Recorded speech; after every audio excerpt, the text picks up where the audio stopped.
And did you know, Rome, na nung nag-attend ako dun sa isang focus group discussion also, nilabas nila na yung pagka-brownout o pagkawalan ng kuryente also affects the mental health of the students. Of course. Sabi nila, stress ang ating mga students. And one of the stressors is brownout. So, dyan nga, naiintindihan ko, yan, hirap talaga pag may thesis ka, tapos deadline na bukas, biglang nag-brownout, ako, patay. Yeah. So, yan na, nagsisisihan na lahat ng grupo, mag-aaway ang mga estudyante. So, yes, true enough, kawawa ang ating mga estudyante. But knowing that there's already a problem in reliability and affordability in Isabela. Yes. Meron ka ba ring mga narinig na mga solutions galing sa ating mga stakeholders, LGUs, from ISELCO, from our consumers? And what do you think are the solutions? Presented by Mighty Energy Online, a residential solar rooftop supplier.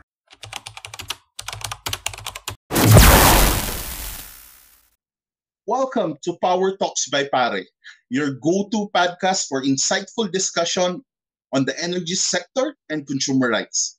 I'm Nick Sator Jr., your host, and today we have a very special guest with us. Roman Daya, the Regional Director for Northern Luzon of Partners for Affordable and Reliable Energy, or PARE, will join us today. Rome has been actively involved in understanding the power dynamics in Northern Luzon, particularly in Isabela Province, where he has conducted extensive research and interviews with residents to understand their sentiments, complaints, solutions, and stories on the affordability and reliability of power.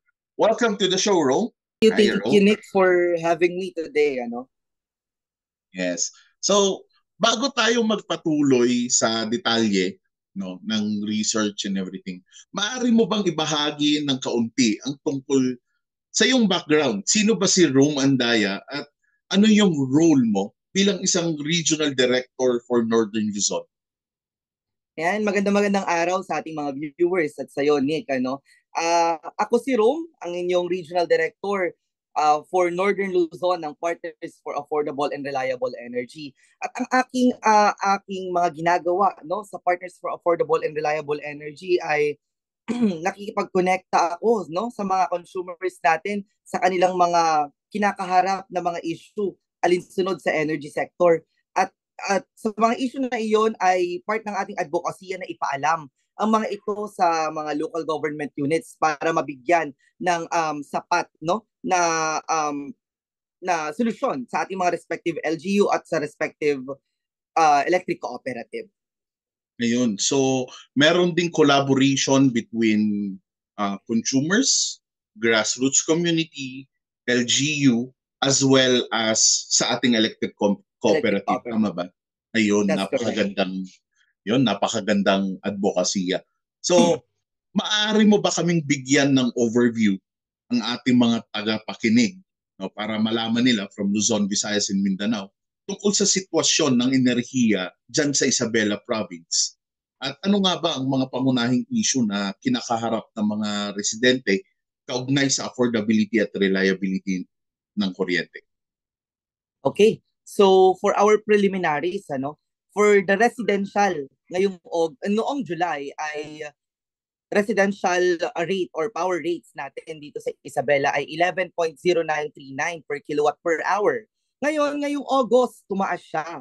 Ang ating residential na ngayon ay 11.4363 per kilowatt per hour. Tumataas ang ating bayarin dito sa Isabela dahil sa mga generation charge. At madalas po ang aming mga scheduled power interruption and emergency power shutdowns. Kaya mataas ang kuryente at madalas din namin na-experience ang mga scheduled na ito na power interruption and emergency power power shutdown. At napakalaking epekto nito sa ating mga negosyo, sa paaralan, at sa iba't iba pang mga sektor na nangangailangan ng kuryente. Tulad na lang ng isang nanay sa So sa productivity na sa isang bahay, pag walang Mhm. kuryente, hindi naging productive yung nanay because of her needs sa kuryente. So napakalaking epekto ng pagkawala ng kuryente dito sa Isabela. At yun yung isa sa ating advokasya na tulungan ng ating mga consumers na pag-anin ang kanilang buhay sa pamamagitan ng pagkakaroon ng affordable and reliable energy. Oo, tunay no, na napaka-importante talaga ang kuryente. Halos lahat naman tayo gumagamit ng kuryente. So sa lahat tayo ay consumers, no? We are all electric consumers. Lahat tayo kailangan ng kuryente at sobrang hirap na pagka ganun na sunod-sunod ang kahit sabihin natin na scheduled yan, scheduled power interruption, wala pa rin kuryente. Kuryente, that's correct. Oo. So nakakalungkot ng pakinggan na yan yung mga hamon na kinakaharap nyo dyan sa Isabela. And yung rate ninyo, medyo mataas, no? Compared to the other Electric electric cooperatives. Yun, nabanggit mo nga. Siguro kasi ditong July, August, and the coming months is talagang tumaas yung rates ng generation charge which affected yung rate din ng ating electric cooperative. No? So, meron ka bang mga nakapanayam din dyan? Kwento mo nga sa akin yung mga stories ng mga residents na nakausap mo dyan sa province of Isabela. And I believe na you went to almost all parts of Isabela from Alicia, Santiago, Kawayan, or is it one place lang ba yung mga nakakausap mo? Nakapagbaba tayo no sa iba't ibang lugar dito sa Isabela. Not all, but majority of the areas here in Isabela ay napuntahan natin. Kaya nakikita natin na pare-parehas sila ng sinasagot, no? Yung mga ating mga business owners ay pag walang kuryente, yung kikitain nila sa buong araw na expected nila na pabayad nila ng ganito, pangbayad nila ng ganyan, dahil sa kawalan ng kuryente, hindi sila makapag-operate. So that means na yung kita nila sa buong araw na yun, expected kita nila ay makakaltasan pa. At malaking dulot nun, no? Sa kanilang pagtutuloy ng kanilang buhay sa pang-araw-araw. Kasi nga, yung expected na income mo ay nakabudget na sa iba't ibang area ng pamumuhay ng bawat consumer. So dahil doon, nagkakaroon ng parang, no? Ng parang, saan ko na naman hugutin yung ganitong babayaran ko sa ganitong araw? No?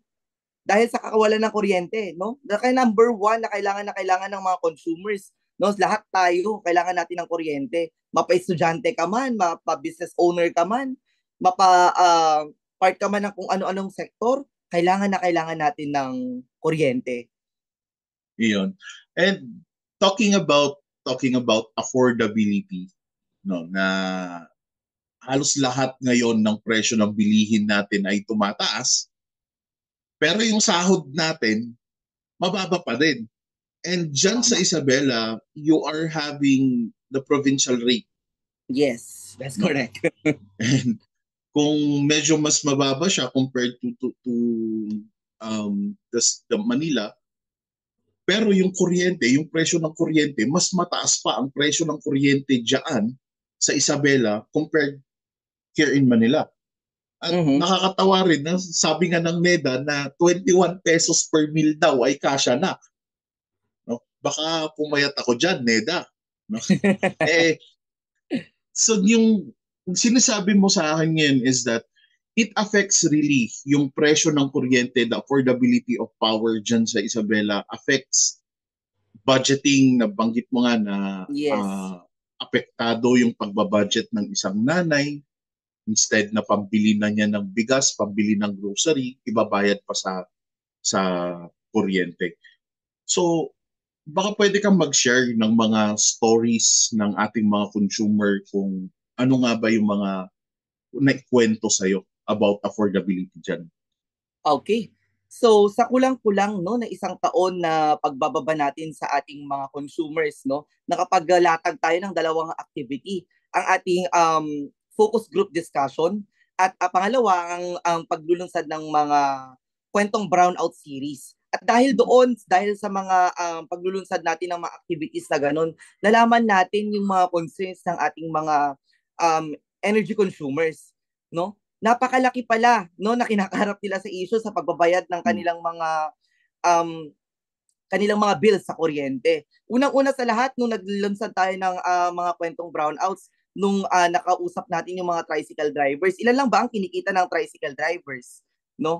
Yung ibang mga pasahero pa nila, barat pa. So hindi na nila na-meet yung quota nila na sana ganito sa araw na ito, ganito yung makikita ko. No? So yung kinita nila sa araw na yun, pangkain lang nila. No? At hindi totoo na sinasabi na 21 lang per Per tao meal. ang kayang per meal yung isang tao. Hindi totoo yan dito sa Isabela kahit nasa probinsya na kami. No, hindi pa rin kaya, no?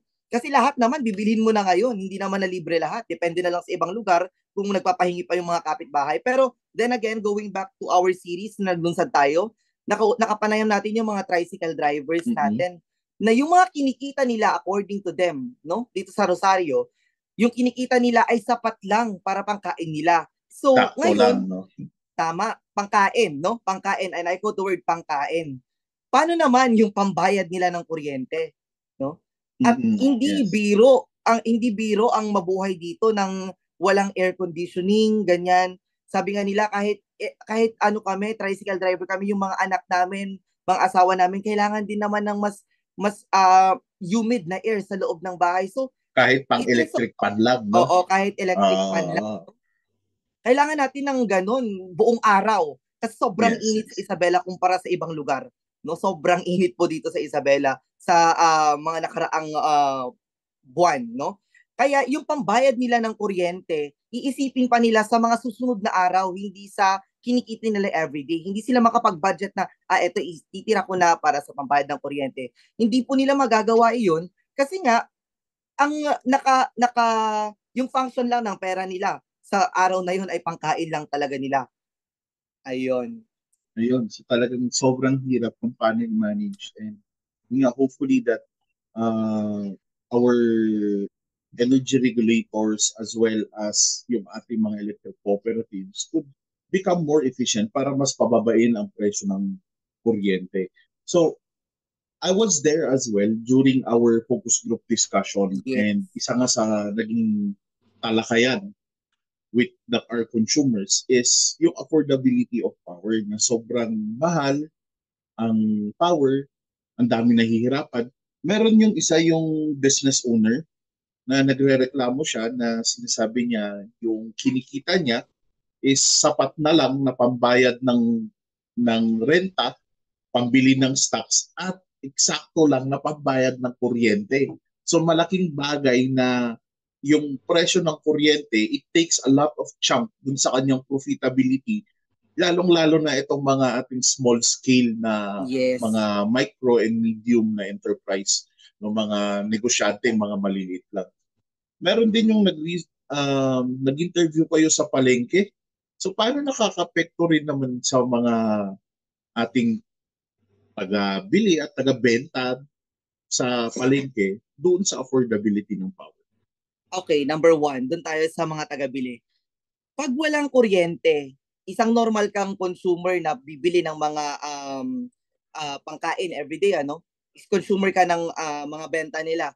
Pag pupunta ka ng palengke at walang kuryente, parang mawawalan ka ng pupunta pa ba ako, wala namang kuryente, sobrang init, hindi mo pa makikita yung binibenta nila. So you as a consumer, hindi ka na pupunta, and it will affect them as service provider or yung mga taga-benta naman natin, na apektuhan sila. Number 1, because dahil walang kuryente, hindi na rin sila mag-o-open kasi walang bibili. Number 2, masisira yung kanilang mga binebenta. So, loss of profit sa business. So dahil doon, nawalan ka na nga ng mga bebentahan, nawalan ka pa ng ibebenta, at the end of the day, ikaw malulugi. So napakalaking, lalo na sa mga nagbebenta ng mga karne, pag nawalan ng kuryente, pwedeng may tendency, no? There are tendencies na pwedeng masira yung mga binebenta nilang mga karne.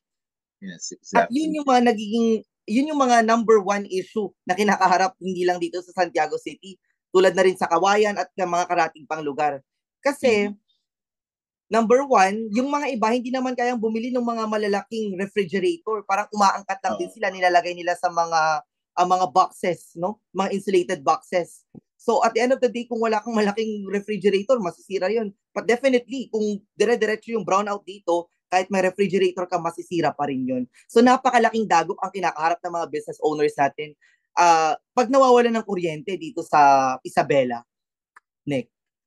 Ayun. So, and um, with your discussion, no, may problema nga talaga dyan sa Isabela at kawawa ng mga consumers na nagbabayad ng maayos pero kulang at mahal ang serbisyo na natatanggap nila. And Yes. you highlighted as well no dun sa importance nung kuryente based on reliability.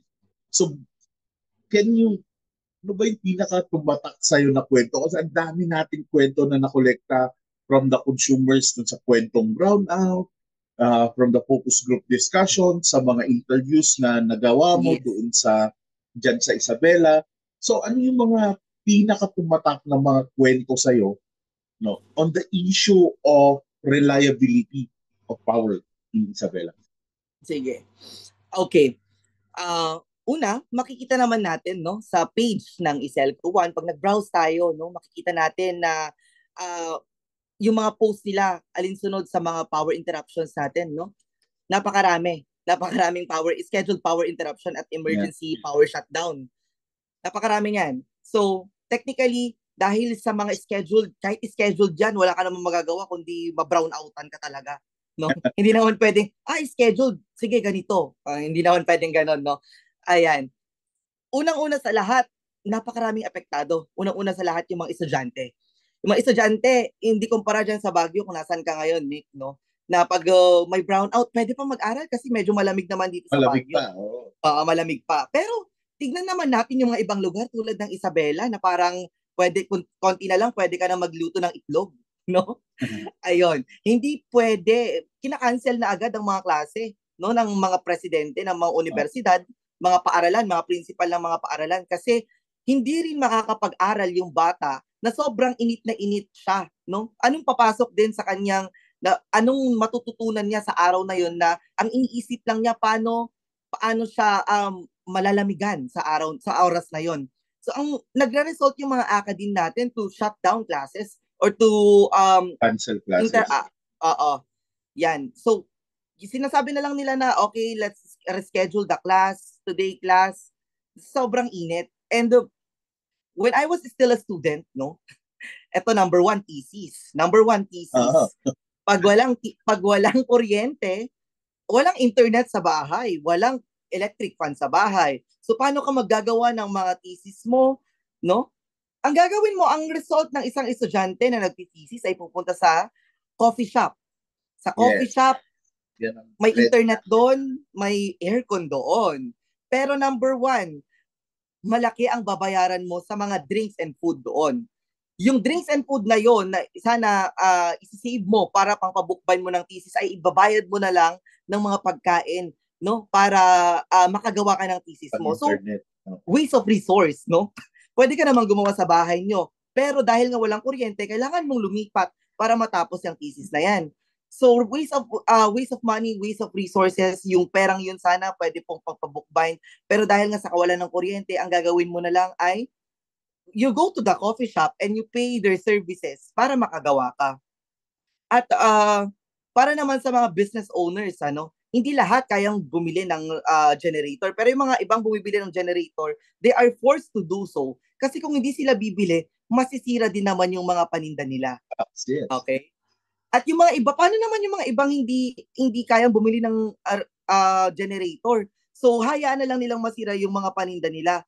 No? So, loss of profit, no? Ang raming nasasayang pag may brownout. At kapanayam natin noon si Councilor Arlene, na may-ari ng Tagpuan Cafe, na sinasabi niya na dahil sa kawalan ng kuryente, hindi sila nag-ooperate.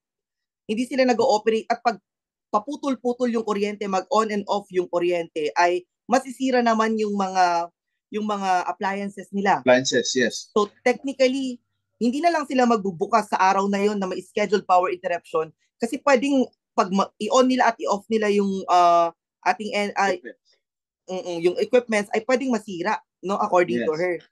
So ang raming dagok na kinakaharap ang mga consumers natin pag walang kuryente.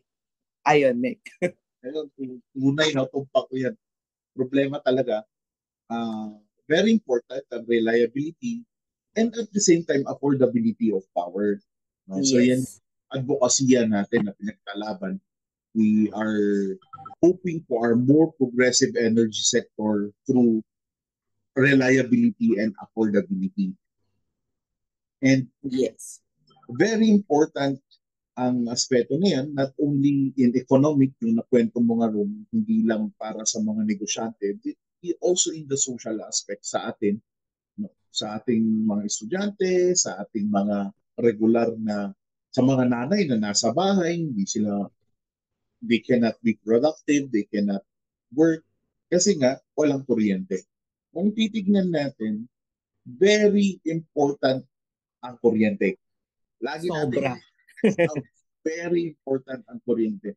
And did you know, Rome, na nung nag-attend ako dun sa isang focus group discussion also, nilabas nila na yung pagka-brownout o pagkawalan ng kuryente also affects the mental health of the students. Of course.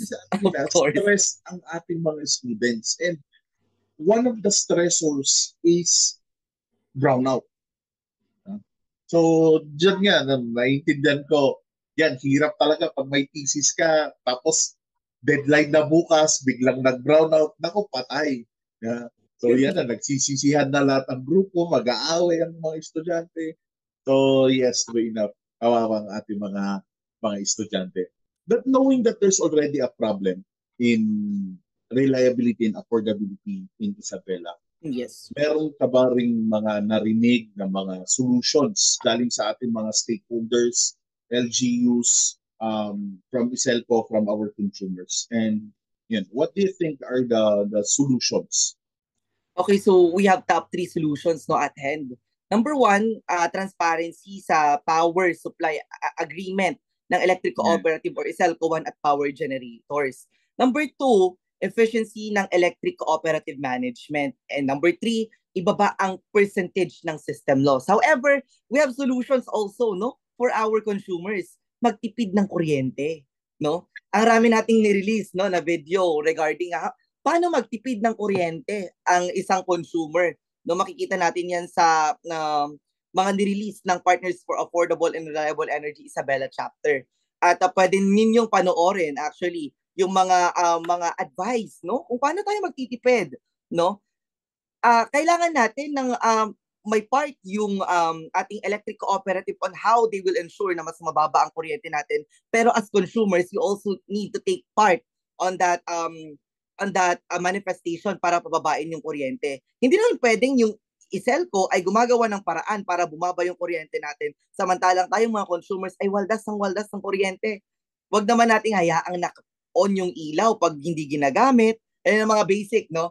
Huwag hayaang nakasaksak ang mga appliances or mga chargers pag hindi ginagamit. Ayun ang mga basic na marami tayong basic na pwedeng gawin. So I believe the solutions ay hindi lamang entitled to the electric cooperatives but also entitled to the consumers. But we need to also to help, no, our electric cooperative on how they will resolve this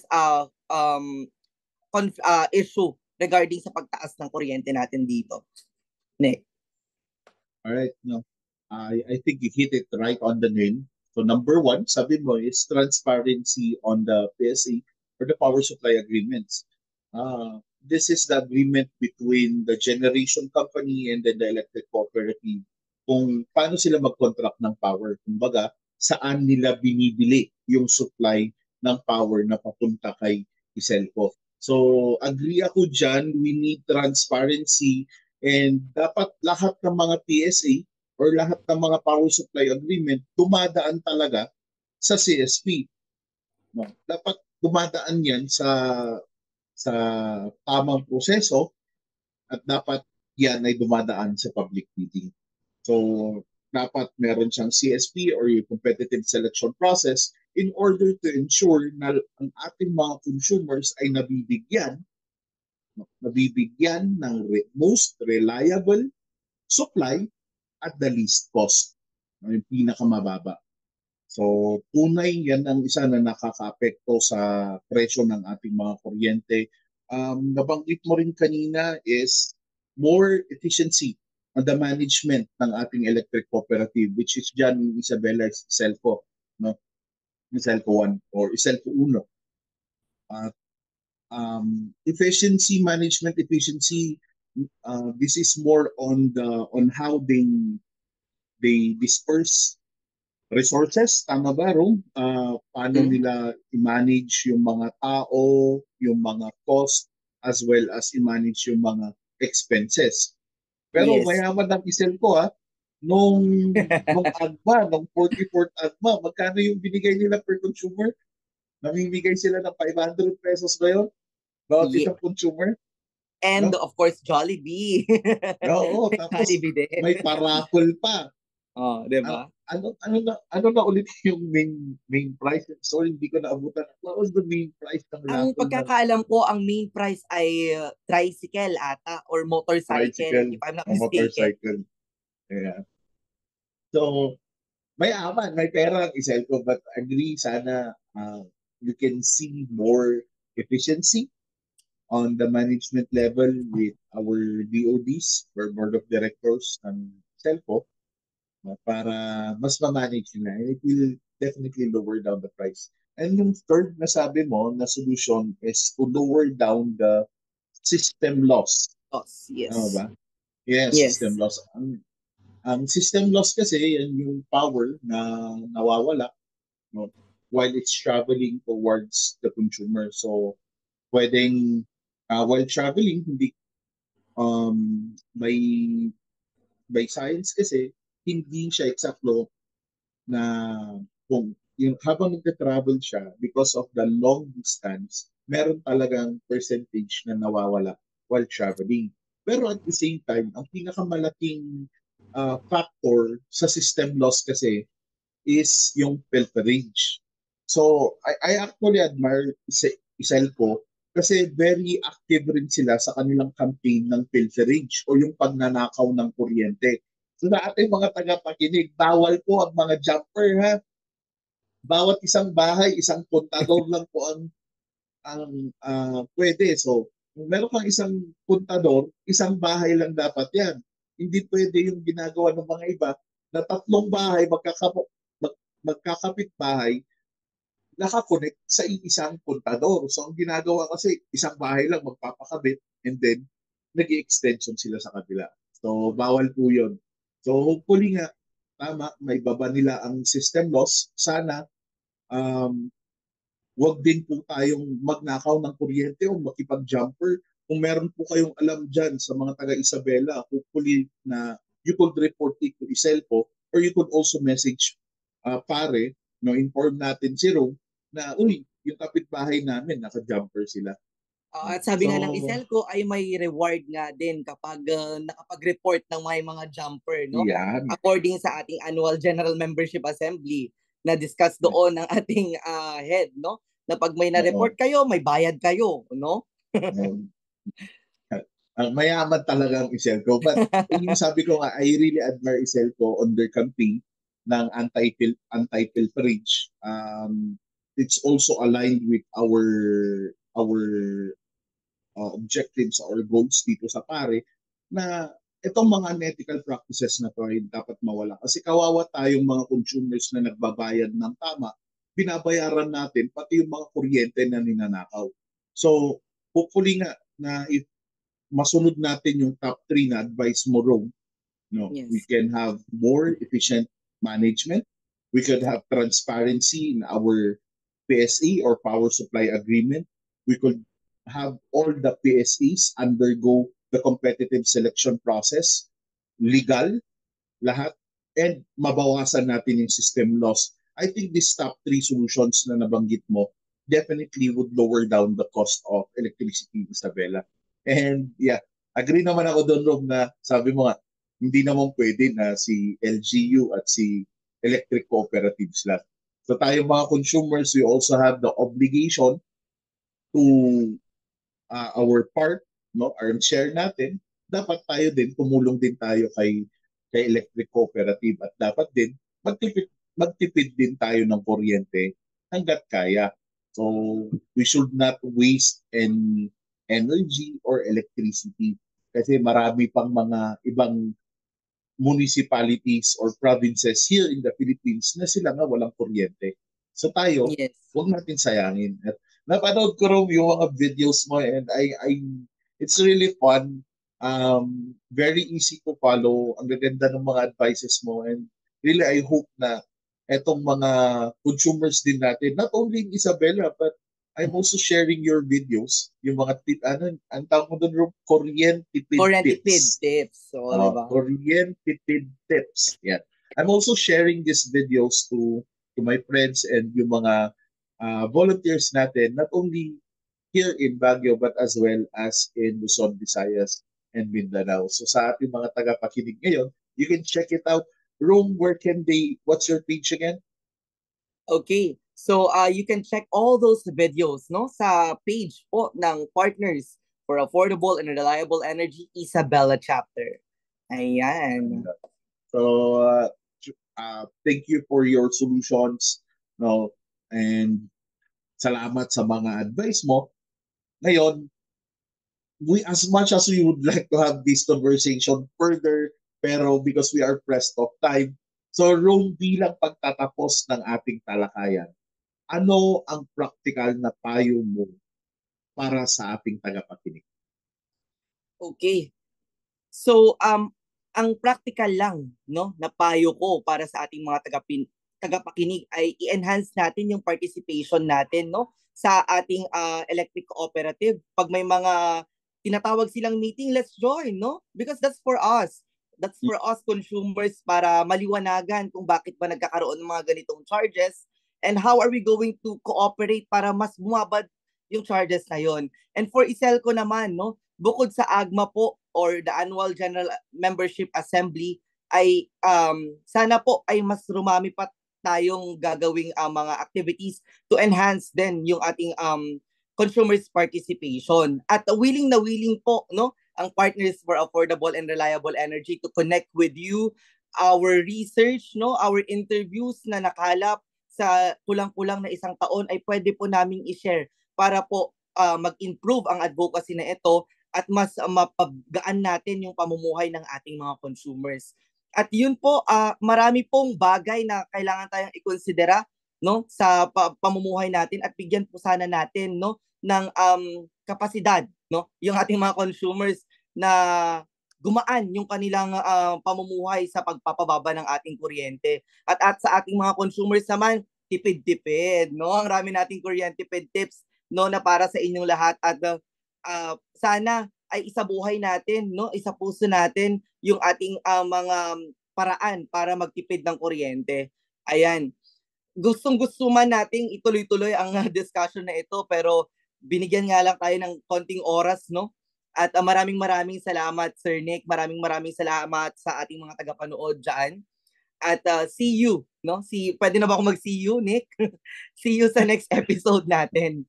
Yes, No? definitely we'll be having more episode and siguro on our next episodes pwede nating pag-usapan pa specifically like anong nangyari nung consumer group discussion or the focus group discussion.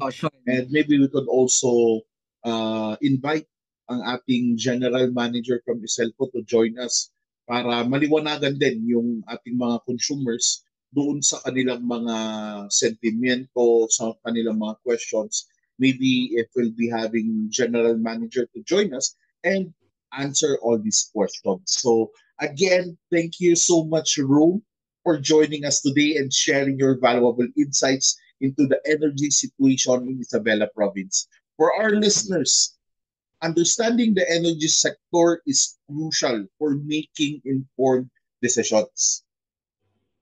We all need to become active citizens in the energy sector and create positive change by being vigilant in monitoring progress, advocating for long-term solutions, and standing against unethical practices. Huwag lang po tayong reklamo ng reklamo, pero kailangan din po natin maging part ng solusyon.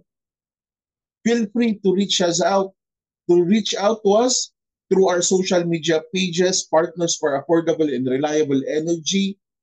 That's the main page. We also have Partners for Affordable and Reliable Energy, Isabela chapter. If you have any questions or need further clarification and information, don't forget to subscribe to Power Talks. Hit the bell button below, no, for more discussions on making energy energy affordable and reliable. So dito, lagi tayo nagtatapos with our statement, no, na we are pare, of course. We are So, pare, no? yes, I'll start. I'm Nick Sator Jr., the Chief Advocate Officer of Partners for Affordable and Reliable Energy. We are pare. Of course, we advocate for affordable and reliable energy. Ro? Okay, I am Rome Jedrick Elandaya. I am the Regional Director for the Northern Luzon of Partners for Affordable and Reliable Energy. We are pare. Of course, we champion our energy sector and our consumers. All right, so there we go. Thank you very much. And until next time, stay empowered and stay informed. And we'll see you on our next podcast episode. Bye. Bye-bye.